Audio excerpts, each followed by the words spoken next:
오늘 새벽 말씀에서 애굽을 향한 심판의 말씀이 선언이 됐습니다. 그들의 교만이 심판을 받을 수밖에 없었는데요. 어떻게 심판을 하셨냐면 애굽 왕조 안에 네 분이 일어나서 남쪽에 있었던 구스 왕조가 올라와서 애굽을 정복하게 되는 일들이 있을 거라 하셨고요.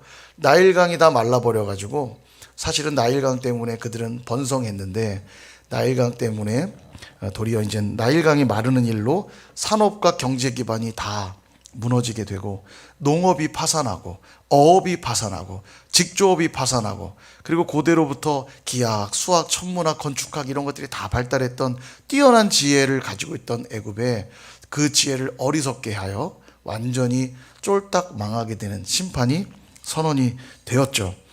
그러니까 교만하면 교만한 항목대로 심판받는 겁니다. 그래서 이게 참 우리가 기억해야 될 사안이에요. 새벽에도 반복해 말씀드렸지만 교만한 자들은 자기가 교만한 줄 모릅니다. 그러니까 계속 교만하게 되죠. 그러니까 교만을 깨닫게 하기 위해선 교만하게 된 것을 손보는 방법밖에 없어요. 물질 가지고 교만한 자들은 물질로 손보는 수밖에 없고요. 건강 가지고 교만해진 자들은 건강을 손대는 수밖에 없고요. 권력으로 교만해지면 권력으로 손대는 수밖에 없어요. 자기의 지혜로 자기가 똑똑한 줄 알고 고집 부리고 자기 지혜를 쫓는 사람들은 역시 또 그 지혜를 어리석게 하는 방법밖에 없다는 걸 보게 됩니다. 그러니까 교만한 일보다 어리석은 일은 없는 거예요. 교만하면 할수록 인생이 꼬이고 어렵게 되는 겁니다.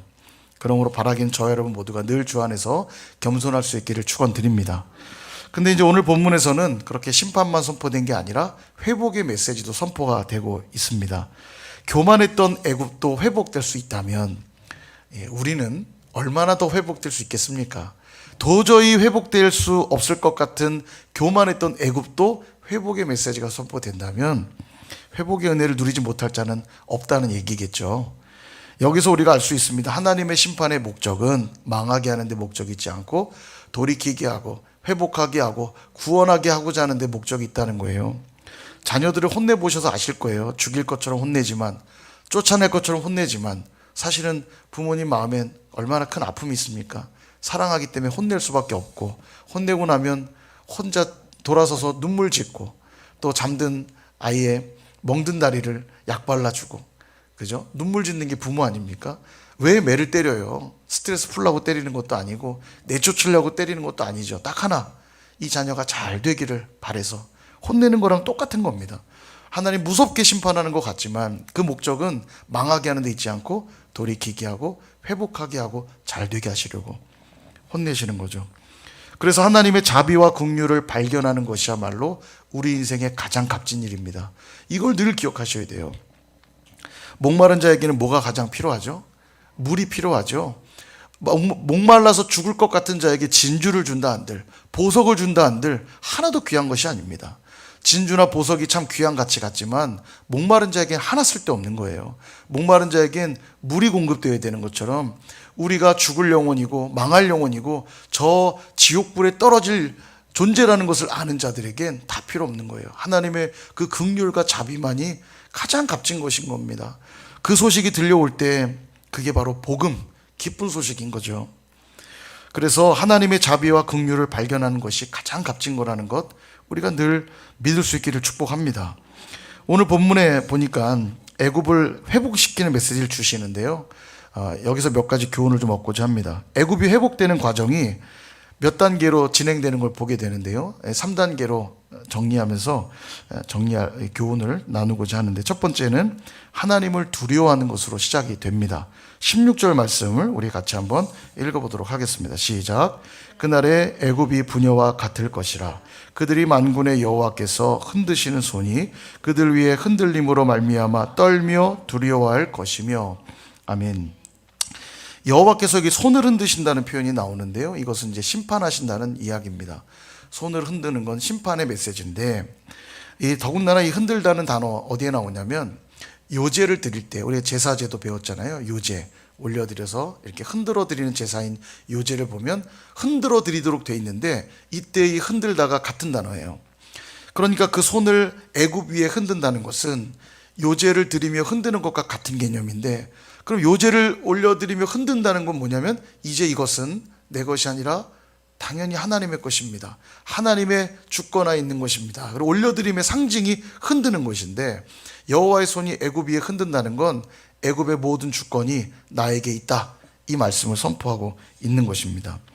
그러니까 17절을 보면 유다의 땅은 애굽의 두려움이 되리니, 왜 유다가 애굽에게 두려움이 되냐면 하나님이 유다와 함께하고 계시는 것을 깨달았기 때문입니다. 그러니까 하나님 때문에 두려워하고 있는 거예요. 애굽에겐 두려움이 없는 존재입니다. 풍부한 경제, 수많은 신들, 산업의 번창, 뛰어난 지혜, 모든 걸 가진 것 같은 그들에겐 두려움이 없었는데, 하나님의 엄청난 심판을 경험한 다음에 뭐가 엄습해 왔냐면 두려움이 엄습해 온 거예요. 이게 첫 단계입니다.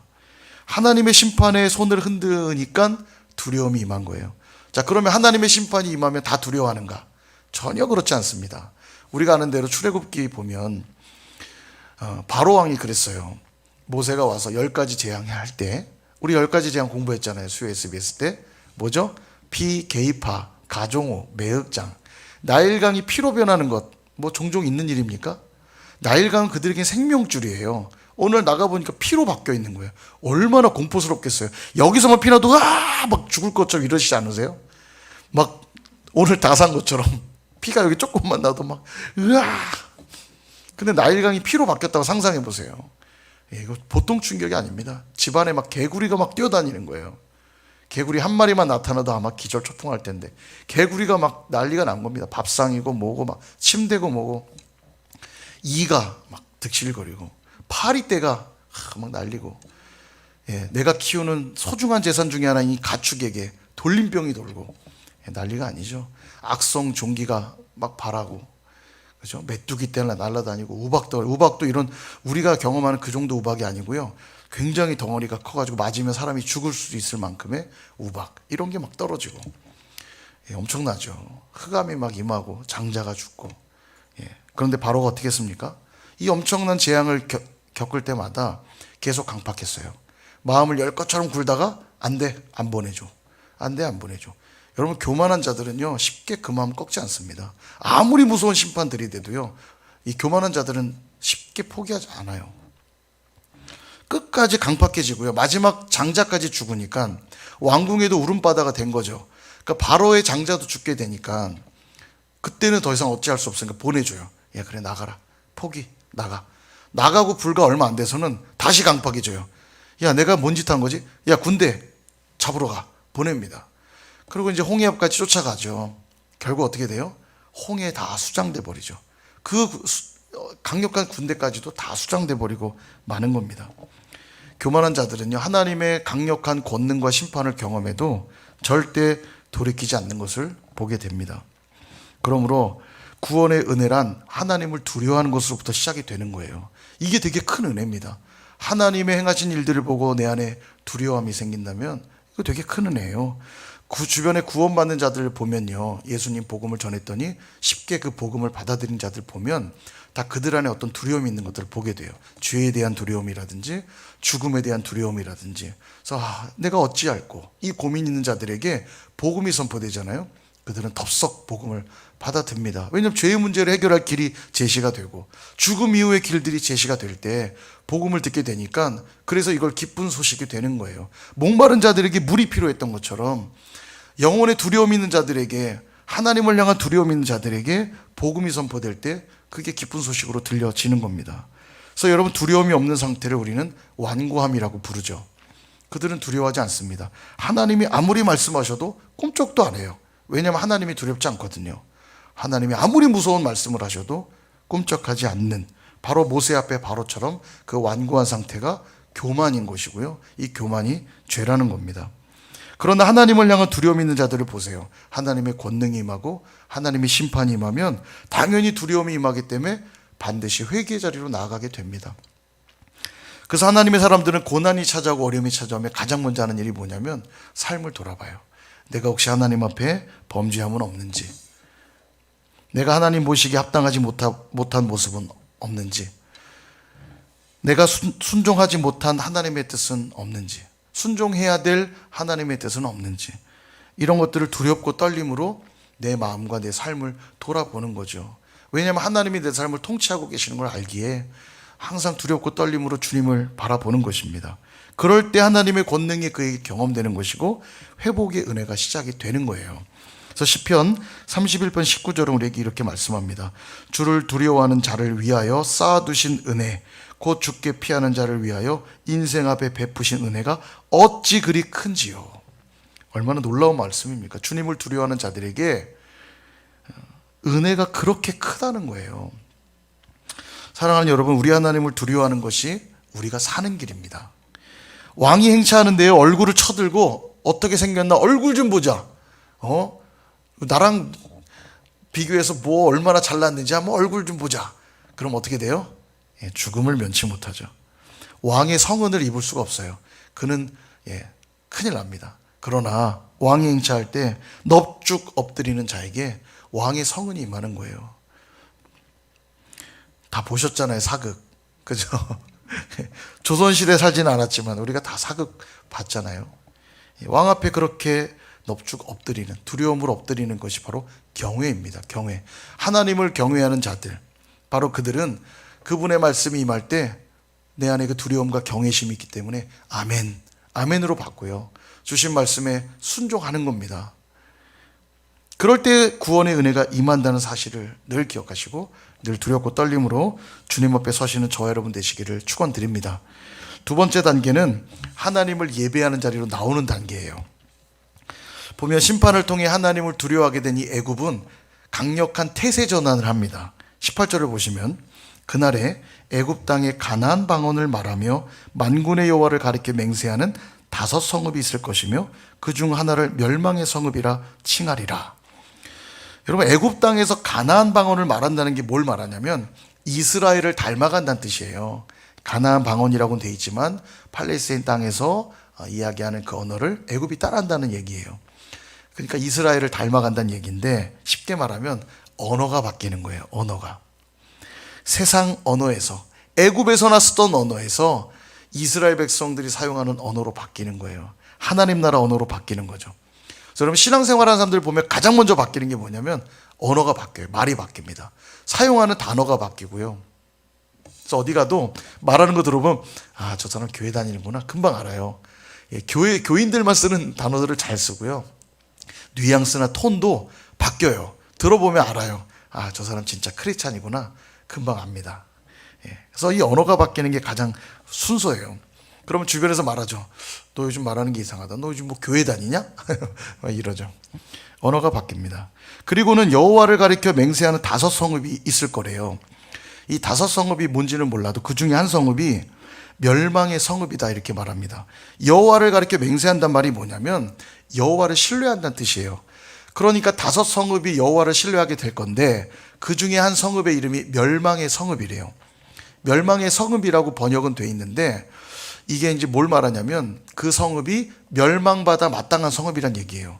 그러니까 죄로 가득하여 멸망받아 마땅한 성읍이 어떻게 바뀌냐면 여호와를 신뢰하는 성읍으로 바뀐다는 거예요. 엄청난 변화죠. 엄청난 변화예요. 하나님과 도저히 가까워질 수 없을 것 같았던 성읍이 하나님을 신뢰하는 성읍으로 바뀌게 될 거라는 거죠. 그러니까 가나안 방언은 언어가 바뀐 거라면 여호와를 가리켜 맹세한다는 건 태도가 바뀌는 겁니다.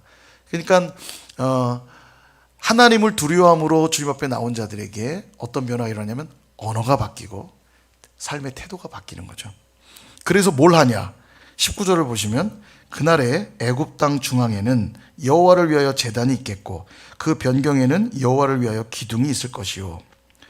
중앙에는 제단을 쌓고 변경은 변두리를 말하는 겁니다. 국경지대. 변두리에는 기둥을 세운대요.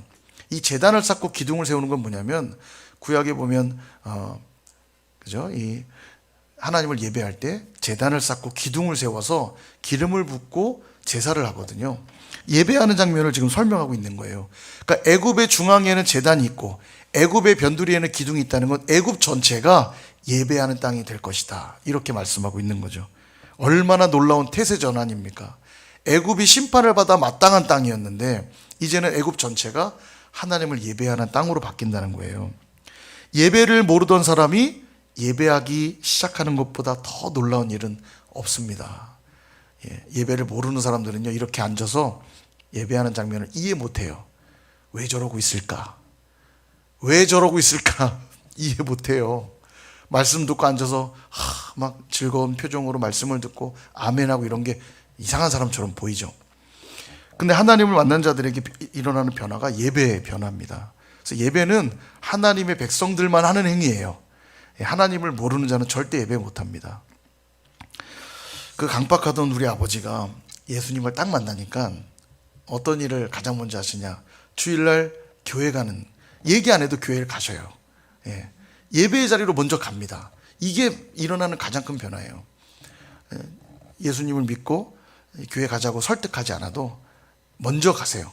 당연히 가시고. 이게 가장 큰 변화입니다. 주일날 예배 가는 거죠. 그리고 예배를 시작한 그들은 이제 하나님께 간절히 부르짖게 되는데 20절을 보세요.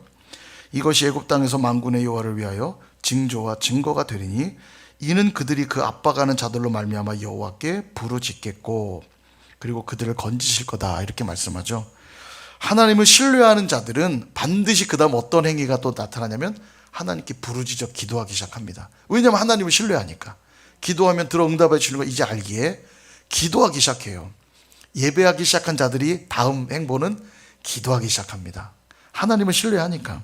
그래서 여러분, 기도는 아무나 하는 게 아닙니다. 기도는 누구만 하냐? 하나님을 신뢰하는 자들만 기도해요. 자녀되고 백성된 자들에게 준 특권이에요. 하나님이 내 아버지인 걸 아니까 아빠 하고 나의 간구를 아뢰는 거죠. 그래서 기도는 수단이 아닙니다. 기도는 관계예요. 열심히 기도해야 된다고 생각하는 사람들은 기도를 수단으로 생각하는 자지만 기도를 꼭 해야 된다고 생각하는 자들은 관계로 생각하는 자들이에요.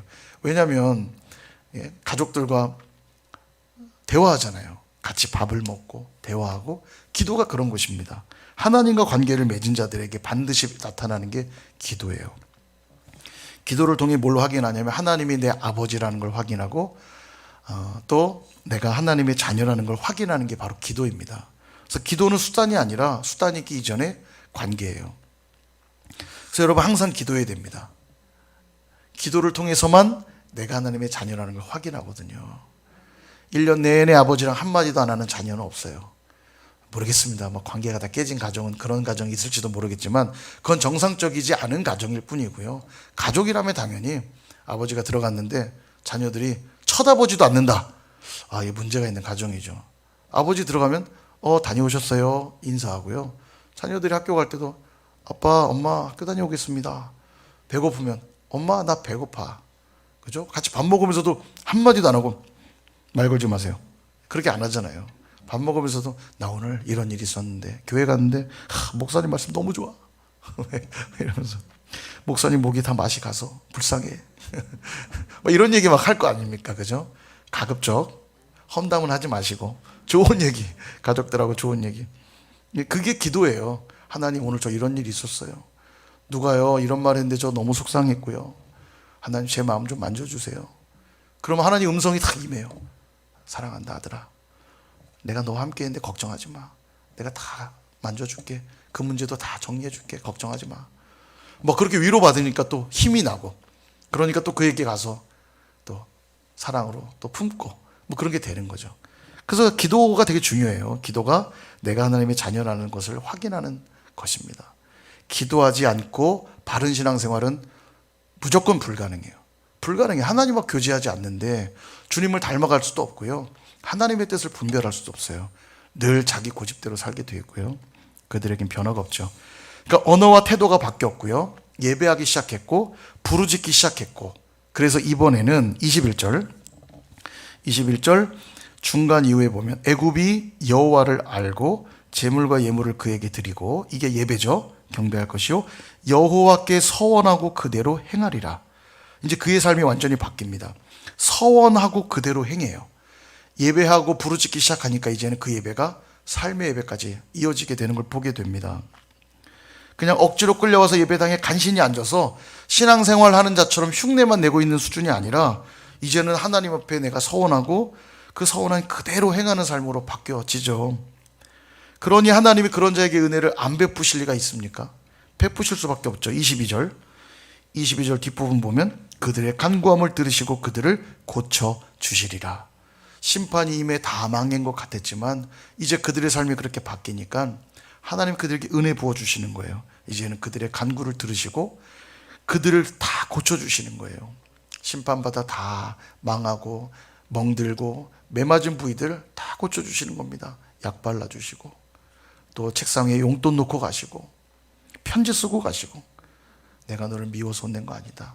알지 아들아? 예.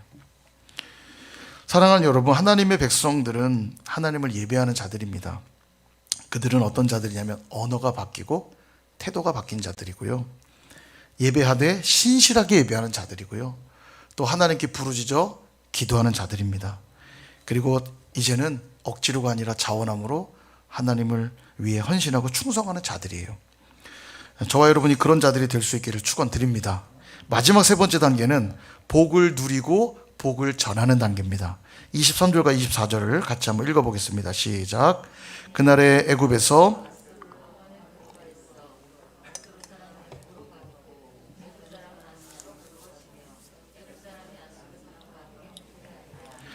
그날에 이스라엘이 애굽 및 아수르와 더불어 셋이 세계 중에 복이 되리니.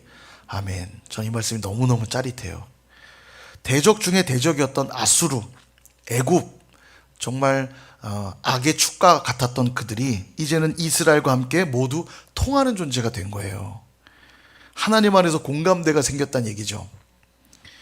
예전에 제가 그랬어요. 제가 아버지가 이제 워낙 신앙생활 그러니까 불신자셨고 또 핍박도 많이 하시니까 집에서 뭐 신앙에 관한 얘기는 할 수가 없죠. 기도조차도 마음 놓고 못 하니까 밥 먹으면서도 앉아서 이렇게 식사기도 못 해요. 보시면 안 되니까 이렇게 머리를 긁는 척 하면서 기도하는 거예요. 하나님 오늘도 맛있는 음식을 주시고 이러면서 기도하는 것처럼 안 보이려고. 그리고 고개를 돌리고 기도하고 밥을 먹거나 그랬어요. 왜냐하면 그 공감대가 전혀 없는 거죠. 보이면 안 되는, 걸리면 안 되는 거죠. 근데 이제는 그런 일이 없습니다. 3월 둘째 주에 정확히 주일날 제 아버지 생신이셨어요. 그래서 이제 찾아뵙고 제 아버지 갈비 좋아하셔서 갈비집 모시고 가서 이제 갈비를 맛있게 먹었습니다. 그리고 이제 집에 와서 정리하고 돌아왔는데 그 다음 주인가요? 다다음 주인가 이제 찾아뵀는데 저녁 식사를 하면서 뭐라고 그러시냐면 생일날 아들 목사님한테 기도 못 받았다고. 오늘이라도 기도 받아야 된다고.